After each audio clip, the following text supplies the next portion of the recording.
सो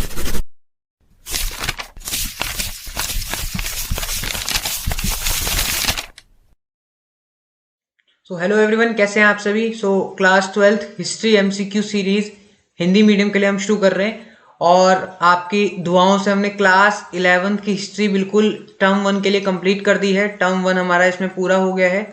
term 1 हम कह सकते हैं कि टर्म 1 हमने कंप्लीट कर लिया है, तो टर्म 1 हमारा कंप्लीटेड। और अब आपके लिए लेके आए क्लास 12th की हिस्ट्री एमसीक्यू सीरीज। ठीक है, तो चलिए इसे शुरू करते हैं। तो अभी फर्स्ट चैप्टर आप सभी के सामने, ईंटें, मनके और अस्थियां। अभी हम हिंदी मीडियम के लिए शुरू कर रहे हैं। अभी आपकी दुआएं रही तो आगे हम इंग्लिश मीडियम के लिए भी शुरू करेंगे। तो अभी पहले हिंदी मीडियम के लिए शुरू कर लेते हैं, इनके लिए कंटेंट दे देते हैं, फिर अगले चरण में आपको भी देंगे। चलिए तो शुरू करते हैं। बहुत ही अच्छी वीडियो, चलिए बिल्कुल बने रहिएगा वीडियो के साथ। और इसको देखने का तरीका हर बार मैं कहता हूं कि एक ही तरीका है। क्वेश्चन देखिए, पॉज करिए, अपना आंसर लिखिए, फिर मैच करने की कोशिश कीजिए और अपना स्कोर जरूर कमेंट कीजिए कि आपके कितने नंबर आए। चलिए पहला प्रश्न आपकी स्क्रीन पर, इसे सबसे पहले मैं बड़ा कर लेता हूं। ये रहा आपकी स्क्रीन पर पहला प्रश्न। मोहनजोदारो में अनुमानित कुएं थे, यानी कि जो मोहनजोदारो था वहां पे कुएं कितने पाए गए हैं। तो जल्दी बताइए। इसका आंसर आपका है लगभग 700। बहुत ही आसान क्वेश्चन के साथ शुरुआत करी। अगला प्रश्न जल्दी से आपकी स्क्रीन पर, जो कि आपको बहुत हेल्प करने वाला है। अगला प्रश्न, हड़प्पा सभ्यता की लिपि की मुख्य विशेषता क्या थी। कि जो लिपि का मतलब क्या होता है, जो हम लिख रहे हैं, जैसे ये इंग्लिश में मैं लिख रहा हूं तो ये W ऐसे बनेगा, T ऐसे बनेगा, इसको लिपि बोलते हैं। जैसे ये लिख रहा हूं, ये लिपि है। तो पूछ रहा है कि लिपि की मुख्य विशेषता क्या थी। तो एक ही विशेषता थी कि ये क्या थी, ये दाई से बाई हो। जैसे हम हिंदी लिखते हैं तो हम हिंदी यहां से शुरू कर रहे हैं, लेफ्ट टू राइट जा रहे हैं हिंदी में, लेकिन यहाँ पे क्या होता था, उल्टा जाते थे, राइट टू लेफ्ट। ठीक है, तो ये आपको ध्यान रखना है। अगला प्रश्न, हड़प्पा व मोहनजोदड़ो स्थित हैं कहां स्थित है अभी। तो वर्तमान पाकिस्तान में आपको मिलेंगे दोनों के दोनों। ठीक है, चलिए अगला प्रश्न जल्दी जल्दी डिस्कस करेंगे क्योंकि बहुत ही आसान प्रश्न है, कोई इतना मुश्किल है नहीं। चलिए, हड़प्पा सभ्यता के किन देशों के साथ व्यापारिक संबंध थे। ठीक है, संबंध, ये कभी कभार मिस्टेक हो जाएगी, संबंध थे। तो इसका आंसर होगा आपका इराक, ईरान और मिस्र। इन 3 देशों के साथ सबसे ज्यादा हम उस टाइम पर ट्रेड किया करते थे। चलिए अगला प्रश्न, भारतीय पुरातत्व सर्वेक्षण के पहले डायरेक्टर जनरल थे। तो आपको पता ही होगा, बहुत ही आसान सवाल है, कनिंघम, है ना, ये बिल्कुल याद ही होना चाहिए। अगला प्रश्न जल्दी से देखिए अपनी स्क्रीन पे, हड़प्पा लिपि में चिन्हों की संख्या थी 375 से 400। देखिए आप, ये सवाल कैसे हैं, ये फैक्चुअल क्वेश्चंस हैं और फैक्चुअल क्वेश्चंस आपको, ये आपसे अपेक्षा की जाती है कि फैक्चुअल क्वेश्चंस में आपको जो फैक्ट्स हैं, जो कि सिंपल फैक्ट्स हैं, वो आपको जरूर याद रहने चाहिए। इसीलिए ये वीडियो बन रही है कि फैक्ट्स को आप जल्दी से याद कर लें। ठीक है, ये याद ही होते हैं तभी होंगे, वरना ये नहीं। चलिए, शिल्प उत्पादन का प्रमुख केंद्र था, शिल्प उत्पादन का प्रमुख केंद्र आपको मिलेगा चनहुदड़ो। यहाँ पे बहुत अच्छे से शिल्प किया जाता था, मतलब, है ना। चलिए अगला प्रश्न, हल से जुते खेत के साक्ष्य मिले हैं। ये बहुत ही बेहतरीन है। इसका आंसर है आपका कालीबंगन। इसका मतलब क्या है कि जैसे ये एक खेत है, तो कहां पे ये पता चला है कि जो खेत है इसके अंदर जो खुदाई हुई है वो किससे करी गई है, वो हल से करी गई है। तो ये कहां पता लगा है हमें, तो ये हमें पता लगा है कालीबंगन में। तो इसको आपको बिल्कुल ध्यान रखना है। चलिए अगला प्रश्न आपकी स्क्रीन पर, शंख से बनी वस्तुओं का प्रमुख केंद्र था, यानी शंख, है ना, जो बनी केंद्र था। इसका आंसर आपको ध्यान रखना, नागेश्वर। और साथ में एक नाम और याद रखिएगा, बालाकोट। कभी कभार ये भी पूछ लेते हैं। तो यहां पे शंख का काम बहुत ज्यादा होता था। अगला प्रश्न आपकी स्क्रीन पर, हड़प्पा सभ्यता के पतन का प्रमुख कारण था। बिल्कुल क्लाइमेट चेंज हुआ था, लगातार वहां पे अकाल पड़ गए थे, नेचुरल, आप जो बोलते हैं नेचुरल डिजास्टर आ गई थी। तो इसका आंसर हो जाएगा option D, will be the right answer. अगला प्रश्न, हड़प्पा सभ्यता का काल, ये फिर फैक्चुअल सवाल है। तो 2600 से 1900 ईसा पूर्व आपको बिल्कुल टिप पे याद होना चाहिए। ठीक है, ये रही संस्कृति शब्द का क्या अर्थ है। बहुत अच्छा क्वेश्चन है, स्टार क्वेश्चन। कल्चर किसे कहते हैं, कल्चर पुरातत्व किसको कहते हैं। एक तो जो क्या कह रहा है, देखिए, पुरातत्व वस्तुओं के ऐसे समूह जो एक विशिष्ट शैली की हो। विशिष्ट, ये थोड़ा सा, ये इसको ऐसे लिखते हैं, विशिष्ट शैली मतलब एक स्पेशलिटी जिसके अंदर हो। ठीक है, आगे एक विशेष कालखंड, यानी एक सेम टाइम पीरियड भी सेम होना चाहिए। बहुत ही अच्छा क्वेश्चन है। और अगली बात, एक ही जगह, यानी ज्योग्राफी सबकी सेम होनी चाहिए। यानी कल्चर किसको कहेंगे, जिसके अंदर ये 3 चीजें एक साथ मौजूद होंगी। ठीक है, तो इसका आंसर होगा आपका, एक ऑप्शन और बना लेते हैं, उपरोक्त सभी। तो ये तीनों की तीनों चीजें होती हैं। तो जहां पे मैं ऐड कर रहा हूं वहां पे आप भी ऐड कर लीजिएगा पीडीएफ में, उपरोक्त सभी। चलिए आगे चलते हैं। अगला प्रश्न, मोहनजोदड़ो में दुर्ग में मिले स्नान घर का प्रयोग स्नानागार भी कह लो, स्नान घर का जब संभवतः होता होगा। इसका विशेष अनुष्ठानिक मतलब कुछ, जब भी कुछ स्पेशल हमें काम करना तो स्पेशल वहां पे क्या होता था, स्नान किया जाता था। तो ये ध्यान रखना है। कौन से हड़प्पा स्थल गुजरात में स्थित है? तो ये देखिए धौलावीरा तो अभी आपको याद ही होगा, अभी यूनेस्को की साइट में ये लिया गया है, हेरिटेज साइट। तो धौलावीरा तो गुजरात में है ही है, ठीक है। और दूसरा आपका है लोथल। लोथल भी कहां मिलेगा आपको? गुजरात में। ये दोनों के दोनों कहां पे हैं? गुजरात में। तो इसका आंसर क्या हो जाएगा? ए। अगला प्रश्न जल्दी, हड़प्पा से पहले वाली संस्कृति किससे संबंधित है? तो वो थी विशेष मृदभांड शैली। आपका जो पहला, जब आप चैप्टर खोलेंगे तो पहला ही क्या बोलते हैं, जो स्टेंजा मिलेगा आपको, वहां पे आपको ये क्या बोलते हैं के बारे में देखने को मिल जाएगा। इसे पढ़ लीजिएगा एक बार। तो इसका आंसर वैसे है मृदभांड शैली, विशिष्ट मृदभांड शैली। अगला क्वेश्चन, हड़प्पा से मिले अनाज के दानों में शामिल है? बिल्कुल, वहां गेहूं भी मिला है, जौ। देखिए जौ तो बहुत पुरानी फसल है, ये आपको हर जगह मिलेगी। तिल वहां मिला है हमें, सफेद चना। तो इसके लिए एक और ऑप्शन तैयार कर लेते हैं, उसका आंसर हो जाएगा उपरोक्त सभी। तो ये भी आप, इसमें भी आप ऐड कर लीजिएगा। इसके अंदर ये तीनों की तीनों चीजें पाई गई। ये सब फैक्ट्स हैं, ये फैक्ट्स हैं, ये फैक्ट्स आपको बिल्कुल याद ही होने चाहिए। दूसरा इसका कोई हमारे पास ऑप्शन नहीं है, याद करने। हड़प्पा स्थलों में जानवर की हड्डियों में शामिल है, ठीक है। मवेशियों की भी मिली है, सुअर, भेड़, बकरी तो देखो शुरुआत में उगाए जाते थे, सुअर और मवेशी भी वहां उगाएंगे। तो इसके लिए भी आपका आंसर क्या हो जाएगा? Option number E, that will be उपरोक्त सभी। तीनों के तीनों, ए बी सी, या कह लें उपरोक्त सभी, या कह लेते हैं ए बी और सी, इन तीनों की बात खास तौर पर। अगला प्रश्न, हड़प्पा से कौन कौन से जंगली प्रजातियों में शामिल है? कौन कौन सी जंगली प्रजातियां हैं? तो देखिए हिरन एक जंगली प्रजाति है, वराह भी एक जंगली प्रजाति है, और घड़ियाल भी एक जंगली प्रजाति है। तो इसका आंसर क्या हो जाएगा? ई, ए बी सी तीनों, ठीक है। तो ये आपको ध्यान रखने। अगला प्रश्न आपकी स्क्रीन पर, मिट्टी से बने हल के प्रतिरूप मिले हैं। मिट्टी से बने हल के प्रतिरूप। तो हल के प्रतिरूप मतलब कि हल आपको मतलब कैसा कैसा दिख रहा है, तो ये आपको पता होना चाहिए। देखिए ये पूछना चाह रहा है कि हल जो है, हल का प्रतिरूप का मतलब क्या है कि कह लो कि एक दिखने जैसा, उसके जैसा कुछ कुछ उसके जैसा जो दिख रहा है। तो इसका आंसर आप है बनावली। आपको बिल्कुल एग्जैक्ट ध्यान रखना है। हड़प्पा स्थलों से कहां नहरों के अवशेष मिले? शोरतुगही, ध्यान रखना है, बिल्कुल अफगानिस्तान में, यहां से मिले। हड़प्पा सभ्यता का सबसे प्रसिद्ध पुरास्थल कौन सा? सबको एक ही नाम याद होता है, मोहनजोदारो, यही है। सबसे पहला खोजा गया स्थल हड़प्पा। इसके पीछे एक लॉ, जैसे ये जो घाटी है, ये जो सभ्यता है, इसको बोला जाता है Indus valley, Indus valley civilisation, इसको ये बोला जाता है, ठीक है। ये है सिंधु घाटी की सभ्यता। लेकिन कभी कभार आपको ये पूछ सकते हैं कि वाई हड़प्पा, इसे हड़प्पा सभ्यता क्यों कहते हैं? वाई हड़प्पा, हड़प्पा क्यों? क्योंकि जो हड़प्पा है वो सबसे पहले खोजा गया था, सबसे पहले खोजा गया, सबसे पहले इसी को खोजा गया था। और यहां से एक सवाल मैं आपके लिए होमवर्क में आपको देख रहा हूं कि मुझे बताइए किसने, कौन रिलेटेड था वहां पे जिसने इसकी खोज करी। देखिए कितने लोग कमेंट करके बताते हैं। तो इसीलिए हड़प्पा का नाम भी दिया जाता है, क्योंकि हड़प्पा सबसे पहले खोजा जाने वाला क्या था? स्थल था। वरना तो रेयरली आपको स्थल जो है खोजने को मिलेंगे। चलिए आगे चलते हैं अगले प्रश्न की ओर।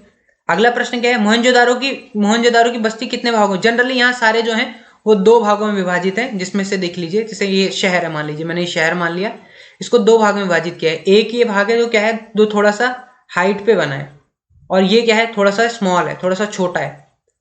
और दूसरा भाग क्या है, थोड़ा सा नीचे बना है ना, नीचे बना है, और वो क्या है, बड़ा है। जो ये वाला भाग है, ऊंचा भाग है, जो ऊंचा भाग है, ये भाग क्या है, ये भाग में क्या है, बहुत ही जो मतलब कह सकते हैं कि रिच लोग यहाँ पे निवास करते थे। और यहाँ पे अपने जो लोकल लोग होते हैं, जो कह सकते हैं कि जो मिडिल क्लास कह लो, या सारे टाइप के लोग यहीं रहा करते थे, ठीक है। तो ये ध्यान आपको रखना है, यहाँ पे राजा वगैरह ये सब रहा करते थे। आगे अगला प्रश्न देखते कितने लोग इसका जवाब देते हैं। मोहनजोदारो का कौन सा भाग ऊंचाई पर है? तो बताइए कौन सा भाग होगा? छोटा भाग ही होता है हमेशा, अभी बताया मैंने थोड़ी देर पहले। अगला प्रश्न, मोहनजोदारो का कौन सा भाग नीचे बनाया गया? तो बड़ा भाग, लिए बड़ा कर लेते हैं प्रश्न। दुर्ग को घेरा गया था, इसका अर्थ है, अब इसका मतलब क्या है? जैसे मान लीजिए जो अभी, अच्छा एक और चीज जो मैं बताया था अभी थोड़ी देर पहले, जैसे ये मैंने कहा था और ये मैंने कहा था कि ये छोटा भाग है, तो छोटे भाग को एक और नाम से बुलाया जाता है, उसको बोला जाता है दुर्ग। और जो ये वाला भाग है बड़ा भाग, ये बड़े भाग, इसको बोला जाता है क्या, निचला शहर। क्या बोला जाता है, निचला शहर। तो कह रहा है कि इस दुर्ग को क्या किया है, इस दुर्ग को घेर रखा था, ऐसे करके घेरा हुआ था। इसका मतलब क्या है, इसका मतलब क्या है कि इसको क्या दिखाया गया था, यूनिक दिखाया गया था, अलग, कि भाई ये उनके जैसा नहीं है, ये अलग है, इसीलिए इसको घेरने का अंतर कहता है, इसको निचले शहर से अलग किया गया था। पता तो लगे अमीरों का।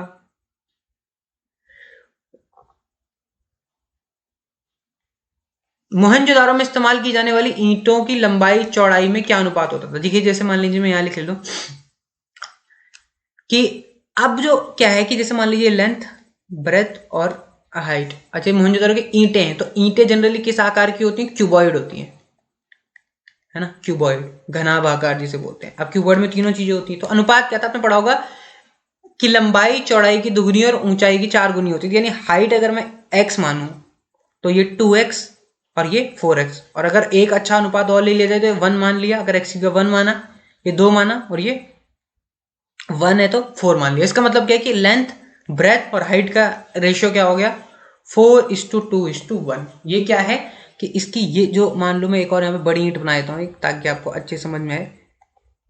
ये लीजिए, मैंने मान लीजिए ईंट मान ली, तो इस ईंट की जो लेंथ है, इस ईंट की जो लेंथ है वो कितनी है, मान ली हमने, मान ली ये 4 है, ये इसकी ब्रेथ 2 है, और ये जो ये वाली हाइट है इसको क्या मान ली हमने, 1 है। तो ये है इस पूरे ये समझाने का कॉन्सेप्ट, मैथ्स का भी थोड़ा यूज करें। आगे, सड़कों तथा गलियों को किस पद्धति में बनाया था, ग्रिड पद्धति। ग्रिड पद्धति क्या होती है, जैसे मान लीजिए मेन सड़क है, जो हमारी आज की सड़कें हैं, और ये गलियां, ये पद्धति, और यहाँ पे 90 डिग्री का एंगल बनता है, इसको बोलते हैं ग्रिड पद्धति। ग्रिड, ऐसे ही इधर भी एक सड़क होगी तो ये जाल जैसा बना होता है, इसीलिए इसको क्या बोलते हैं, ग्रिड पद्धति। आगे अगला प्रश्न, हड़प्पा में कौन से दो स्थल 2 भागों में नहीं बांटे गए थे। बहुत ही स्टार टाइप सवाल है कि हड़प्पा के ऐसे कौन से 2 स्थल हैं जो 2 भागों में नहीं बांटे गए थे। तो इसका आंसर आपको जरूर याद रखना है, कौन से 2 स्थल हैं वो, धौलावीरा और लोथल। वो 2 ऐसे स्थल हैं जिनको नहीं बांटा गया था। मोहनजोदारो का निचला शहर किसका उदाहरण है, आवासीय भवनों का। वहां पे आवासीय लोग रहते थे, जनरली घर हुआ करते थे। मोहनजोदारो का एक रोचक पहलू था, एकांतता। मतलब ये लोग ज्यादा, बहुत ज्यादा, मतलब कह लो कि इसकी प्राइवेसी को लेके जो लोग ज्यादा अवेयर रहा करते थे, ये नहीं कि सब कुछ खुला है, एकांतता को बहुत ज्यादा महत्व दिया करते थे। अगला प्रश्न, दुर्ग में कौन सी 2 संरचनाएं जिनका प्रयोग विशेष प्रयोजन के लिए किया जाता है। दुर्ग के अंदर सबसे पहली बात ये ध्यान रखना, कौन सी, तो एक तो विशाल स्नानागार है, विशाल स्नानागार इसकी बहुत इंपॉर्टेंट है, और दूसरी है अन्नागार। ठीक है, ये 2 काफी इंपॉर्टेंट है। विशाल स्नानागार में जलाशय का आकार किस प्रकार का, आयताकार है। ठीक है, ध्यान रखना है। जलाशय में उतरने के लिए, जैसे मान लीजिए मैंने आयताकार जलाशय बनाया, तो और अगर हम मैप पे बनाते हैं तो पता ही होगा आपको, ये हॉरिजॉन्टल में हम बनाते हैं, तो ये हमारा ईस्ट होता है, ये वेस्ट होता है, ये नॉर्थ होता है, साउथ होता है। तो यहाँ सीढ़ियां थी नॉर्थ में और यहाँ सीढ़ियां थी साउथ में, उसमें उतरने के लिए। तो आंसर हो जाएगा ऑप्शन नंबर बी। जल्दी जल्दी करते हैं अब, जलाशय किनारों को जलबद्ध करने के लिए किसका प्रयोग, इसका आंसर है आपका gypsum will be the right answer. चलिए जल्दी आगे, जल्दी जल्दी करेंगे मेरे साथ। सामाजिक भिन्नताओं का अवलोकन करने के लिए इतिहासकार किसका इतिहास, मतलब किन विधियों का उपयोग करते हैं। सामाजिक भिन्नताओं मतलब कि क्लास डिफरेंस जानने के लिए, क्लास डिफरेंस जानने के लिए किस किस का उपयोग करते हैं। तो 2 मेथड आपको ध्यान रखने हैं, कौन कौन से, एक तो है समाधान, दूसरा है विलासिता। समाधान कैसे समझाता हूं, जैसे समाधान मतलब जैसे कोई व्यक्ति मर गया, ये व्यक्ति यहाँ पे डेथ हो गया, तो इसके साथ उन्होंने क्या क्या सामान रखे, कौन कौन से ऑब्जेक्ट्स रखे। अगर वो ऑब्जेक्ट्स कैसे हैं, रिच ऑब्जेक्ट्स हैं, मतलब या हम कह लेते हैं एक्सपेंसिव है। एक्सपेंसिव ऑब्जेक्ट्स कौन रखेगा, जिसके पास होंगे, तो इसका मतलब ये अमीर है। और अगर वो ऑब्जेक्ट्स कैसे हैं, पुअर है, चीप है, तो हम ये क्या कहेंगे, चीप मतलब सस्ते, चीप है तो हम क्या कहेंगे कि ये ऑब्जेक्ट्स कैसे हैं, ये जो व्यक्ति होगा गरीब बैकग्राउंड। दूसरा क्या, विलासिता की वस्तुओं की खोज। मान लीजिए फैमिली है कोई, ये फैमिली मैंने मान ली कि ये फैमिली है एक्स। अब ये फैमिली क्या यूज करती है, ये फैमिली के पास क्या है, सोना, खूब सारा चांदी, ठीक है, और बहुत सारे महंगे पदार्थ ये लोग यूज कर रहे हैं, एक्सपेंसिव। और ये एक फैमिली है जो मतलब वही सिंपल तांबा कह लो या कांसा यूज कर रही है, ठीक है, कोई सस्ते पदार्थों में काम चला रही है। तो यहां से पता चल रहा है कि ये जो फैमिली है ये कैसी है, ये जो फैमिली है ये पुअर फैमिली है, ठीक है, जिसका चीप रुक है, और ये क्या है, रिच फैमिली। तो इसको बोलते हैं कि सामाजिक भिन्नताएं, क्लास, समाज का डिफरेंस जो है उसको जानने के लिए ये लोग इन 2 चीजों से पता लगाते। तो option C will be the इसका राइट आंसर हो जाएगा। फेयंस क्या है, फेयंस क्या है, फेयंस होता है घिसी हुई रेत बालू तो रंग से बना पदार्थ और चिपचिपे पदार्थ के मिश्रण। तो इसका आंसर होगा दोनों। अच्छा सवाल है, एग्जाम्स में काफी ज्यादा पूछा जाता है। चलिए अगला प्रश्न आप देखिए जल्दी से। सामाजिक भिन्नता में वस्तुओं को कितने वर्ग में बांटा जाता है? तो उपयोगी में बांटा जाता है, विलास की भी, दोनों। उपयोगी मतलब जैसे अब खाना है, खाने का काम कह लो, है ना, खाने के बर्तन कह लेते हैं हम, और चूल्हा कह लेते हैं, चूल्हा, है ना, ये सब कैसे उपयोगी। अब विलास की वस्तुएं कैसी हैं, जैसे समझाते हैं। जैसे एक आदमी का काम स्टील के गिलास में चल सकता था, लेकिन वो किसके गिलास में पानी पी रहा है? गोल्ड के गिलास में, सोने का बर्तन है, ठीक है। अब इससे क्या कहोगे, क्या फायदा? कई लोग चांदी के बर्तनों में खाते हैं, सिल्वर। अब ये तो विलासिता है ना, सिंपल सी बात है। अब एक फैमिली है, अब एक फैमिली में क्या है कि एक रूम है, और वो काफी, उस रूम में क्या हुआ है, आपने देखा कि एक टीवी लगा हुआ है, ठीक है। तो एक फैमिली में एक रूम में टीवी बहुत बड़ा, लेकिन नहीं, क्या कर रखा है, एवरी रूम में टीवी है। तो ये सब क्या है, ये विलासिता है, लग्जरियस लाइफ जीने की आदत हो जाती है। तो हम ऐसा ही करते हैं, बिना वस्तुओं को जरूरत के बिना खरीद लेते हैं। संचय शब्द का अर्थ है, बताइए क्या है? संचय शब्द का अर्थ है चीजों को संभाल कर। संचय का मतलब होता है कि एक संभालना कह लो, या फिर एकत्र करना, इकट्ठा करना। तो ये आपको बिल्कुल ध्यान रखना है, इकट्ठा करना। मनकों के निर्माण में कौन से पत्थरों का प्रयोग होता था? हर पत्थर का प्रयोग होता था मनकों के निर्माण में। एवरी पत्थर का उपयोग करते थे हम, हर पत्थर का उपयोग होता था, ध्यान रखना है। मनकों के निर्माण में कौन से पत्थरों का उपयोग होता था? सारे पत्थरों का। कार्निलियन का भी होता था, जेस्पर का भी, स्फटिक का, क्वार्ट्ज का, सेलकड़ी, तीनों का। अगले प्रश्न देखिए। कार्निलियन का रंग कैसा होता था? तो कार्निलियन का रंग कैसा होता था आपका? कार्निलियन कैसे रंग का पत्थर है? लाल रंग का। अरे लाल रंग का पत्थर है। चलिए आगे अगला प्रश्न देखिए जल्दी से। अगला प्रश्न क्या है? मनकों के निर्माण में कौन सी धातु में प्रयोग की जाती थी? तो तीनों, तांबा, कांसा, सोना, तीनों के, सॉरी चारों। चलिए अगला प्रश्न जल्दी से फटाफट आंसर करना है। मनके किस आकार के पाए जाते थे? तो ये भी सारे हैं, चक्राकार भी, बेलना भी, ढेवलाकार भी। Option D will be the right answer. जल्दी जल्दी करेंगे क्योंकि बहुत इजी सवाल है। शंख निर्माण के महत्वपूर्ण केंद्र थे, ये क्वेश्चन है, मैंने आपको बताया था। इसका आंसर आप लोग कमेंट करके बताएंगे, क्योंकि मैं थोड़ी देर पहले इसका बता के आ चुका हूं। कमेंट करिए इसका आंसर जल्दी से। अगला प्रश्न जल्दी जल्दी करेंगे, टाइम वेस्ट नहीं करेंगे। उत्पादन केंद्रों की पहचान कैसे की जाती है, बताइए। तो सारा देखिए, उत्पादन केंद्र में क्या क्या होगा भाई? जो सामान है, पूरे शंख भी होगा, तांबा वहां पे पाया जाएगा, कूड़ा करकट पाया जाएगा, अजीब सी वस्तु है, तभी तो पता लगे यहाँ पे काम होता है। तो option D will be the right answer, ठीक है। ये आपको ध्यान रखना है। ये लीजिए अगला क्वेश्चन। लाजवर्द मणि किस रंग का पत्थर था? ब्लू रंग का, नीला। तांबे के लिए इनमें से कौन सा क्षेत्र प्रसिद्ध था? तो खेतड़ी, आपको राजस्थान में ये क्या मिलेगा? तांबे के लिए प्रसिद्ध क्षेत्र मिलेगा। चलिए अगला प्रश्न। खेतड़ी क्षेत्र में मिले साक्ष्यों को पुरातत्वविदों ने क्या नाम दिया? गणेश्वर, जोधपुरा संस्कृति। ये बहुत ही इंपॉर्टेंट क्वेश्चन है, ये बहुत ही इंपॉर्टेंट क्वेश्चन है, बहुत ज्यादा। ये रेयरली आपको पता होगा। तो क्या संस्कृति हो, ध्यान रखना, गणेश्वर, जोधपुर संस्कृति, बिल्कुल ध्यान रखना है क्वेश्चन। अगला प्रश्न। निम्न में से कौन सा सोने के लिए दक्षिणी भारत प्रसिद्ध था? सोने के लिए, आसान सवाल। अगला प्रश्न जल्दी जल्दी करेंगे। एक हड़प्पाई मर्तबान हमें कहां से मिला है? ओमान से मिला है। आपने देखा होगा एक ब्लैक सा कुछ इस टाइप की आकृति, तो एग्जैक्ट बन पाएगा नहीं बन पाएगा, कुछ इस तरह की आकृति है, वो आपको ब्लैक कलर का आपको ओमान में मिलेगा। मगान शब्द किसके लिए प्रयोग होता है? तो मगान शब्द होता था ओमान के लिए। किसके लिए? ओमान के लिए। क्वेश्चन बहुत अच्छा, पिछले साल प्री बोर्ड में पहला सवाल यही था, लास्ट ईयर। तो देखिए, मेलुहा शब्द किसके लिए प्रयोग किया जाता है? हड़प्पाई क्षेत्रों के लिए, है ना, आसान है। चलिए दिलमुन शब्द, ये भी बहुत अच्छा क्वेश्चन है। दिलमुन शब्द बहरीन द्वीप के लिए यूज किया जाता है, ध्यान रखना।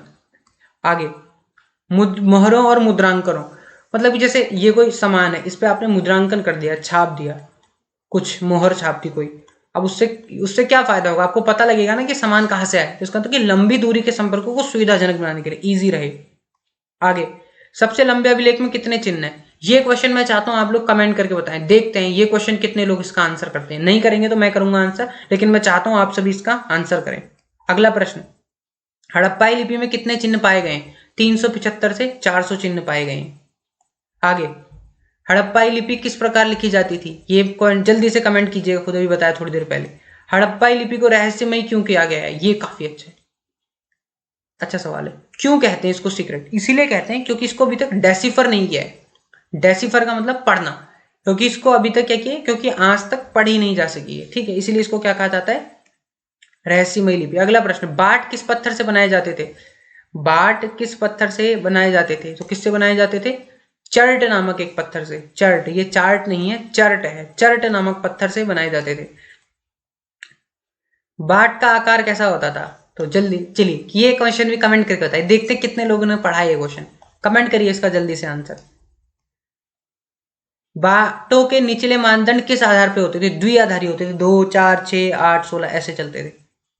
आगे, बाटों के ऊपरी मानदंड किस प्रणाली पर आधारित होते थे? दशमलव प्रणाली। ये सब आसान क्वेश्चन है, सब आसान क्वेश्चन है। अगर आप ठीक से पढ़े हैं आपने तो आप कर लेंगे। एक विशाल भवन को पुरातत्वविदों ने क्या संस्कृति? प्रासाद नाम की संस्कृति। ये बहुत अच्छा क्वेश्चन है। मोहनजोदड़ो मिली एक पत्थर की मूर्ति, आपने देखा होगा, एक आदमी है ना, उसकी दाढ़ी ऐसे से यहाँ पे है, दाढ़ी सी, उसको देखना, उसको बोलते पुरोहित राजा की मूर्ति, वो है, ठीक है। और हड़प्पा सभ्यता के नष्ट होने का कारण है, कमेंट करके बताइए, देखते कितने लोग बताते हैं। बताया थोड़ी देर पहले। Mohenjodaro and the Indus civilisation किसकी कृति है? अच्छा सवाल है बहुत। अभी आप सभी को जानते हैं, अभी आपके प्री बोर्ड हुए हैं कुछ टाइम पहले, अभी हुए है ना प्री बोर्ड। उन प्री बोर्ड में एक चीज हमने क्या गौर करी है, देखने पे पाया गया है कि बुक्स पे बहुत सवाल पूछे कि ये किसकी बुक्स है, इसलिए ये बुक्स सारी पढ़ के जाइएगा, अब इसलिए बुक्स इंक्लूड कर ली गई हैं। Mohenjodaro and the Indus civilisation किसकी कृति है? जॉन मार्शल की, ध्यान रखना है इसको। आगे, एंशियंट इंडिया जनरल कौन लिखता था? ये लिखते थे आपके R.M. व्हीलर साहब, ठीक है। द मिथिक, ये बहुत ही अच्छा सवाल है, बहुत ही तगड़ा सवाल है। बताइए कौन बताएगा?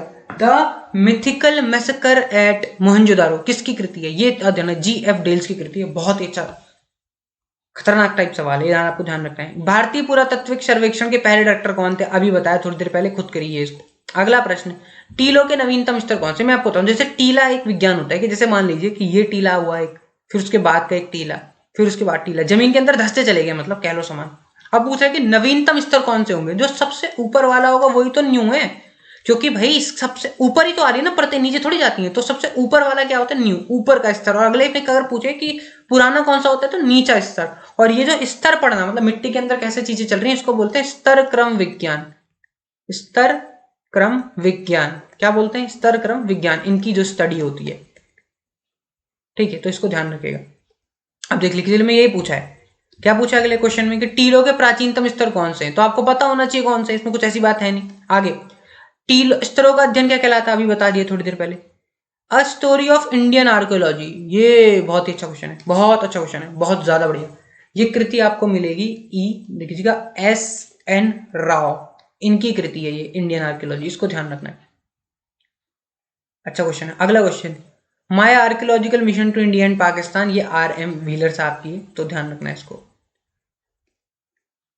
खोजों को वर्गीकृत करने के लिए सामान्यतः कितने वर्गों का? 2 वर्गों का बता देता हूं। जैसे कोई भी आपने खोजी चीजें, तो खोजी वस्तुएं, तो इनको 2 तरह से किया जाता है। पहली बात, पहला क्या बोला जाता है कि भाई ये इसका मतलब कि कंपोजिशन क्या है, ये किससे बनी है, किससे बनी है, ये किससे बनी है, पहली बात तो ये ध्यान रखनी होती है। और दूसरी चीज क्या रखनी है, तो किससे बनी है ये ध्यान रखना है। और दूसरा हमें क्या ध्यान रखना है कि भाई इनकी उपयोगिता क्या है। उपयोगिता मतलब क्या यूज करते हैं इनको, कैसा यूज है, ये आपको ध्यान रखना है। लिंग की पूजा किस भगवान के रूप में की जाती है? तो पता ही होगा यार आपको, शिवलिंग है ना, कुछ ऐसी बात है नहीं। आद्य शिव को किस मुद्रा में दिखाया गया? योगी की मुद्रा में। एक सींग वाले जानवर को यूनिकॉर्न, आपने सुना ही होगा नाम, तो एक श्रृंगी कहते हैं उसको। ऋग्वेद का काल है, ये टाइम पीरियड का सवाल है, इसको ध्यान रखिएगा। इसका आंसर आपका 1500 से 1000। रुद्र शब्द किस भगवान के लिए प्रयोग किया जाता है? शिव। ये सब आसान क्वेश्चन है, बहुत ही इजी क्वेश्चन है, इनमें कुछ है नहीं। पशुपति किसके देवता माने जाते हैं? तो जानवरों के, है ना, और खास तौर पर एक और मवेशियों के। आप ऋग्वेद पढ़ेंगे, अब वो जो आप कभी पढ़ेंगे इंडस वैली सिविलाइजेशन को ठीक से, तो उसमें जो धार्मिक वाला है उसमें पशुपति आपको मिलेंगे, मवेशियों। शमन किसे कहा जाता है? शमन बोला जाता है ऐसे लोग, वे महिला पुरुष जो जादुई तथा इलाज करने की शक्तियां होती हैं, उनको बोलते हैं। ये लीजिए, प्राचीन भारतीय व्यापार का इतिहास सही रूप से कौन से काल से शुरू होता है? तो हड़प्पा काल से, क्योंकि व्यापार तो सबसे पहले यहीं से शुरू हुआ है।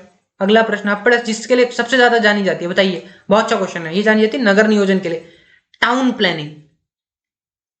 इनकी प्लानिंग इतनी शानदार थी, क्या देखिए आप, इतने पहले इन्होंने, इनके यहाँ पे टॉयलेट्स की सुविधा ठीक ठाक थी एकदम, सोचने वाली बात है। आज भी नहीं है कई जगह हमारे यहाँ पे, पूरा मैनेजमेंट, सीवेज मैनेजमेंट इतना अच्छा था, है ना, रोड मैनेजमेंट इतना अच्छा था, नालों का मैनेजमेंट कह लो, उनका मैनेजमेंट इतना अच्छा था, तो देख लीजिए नगर नियोजन इतना अच्छा था।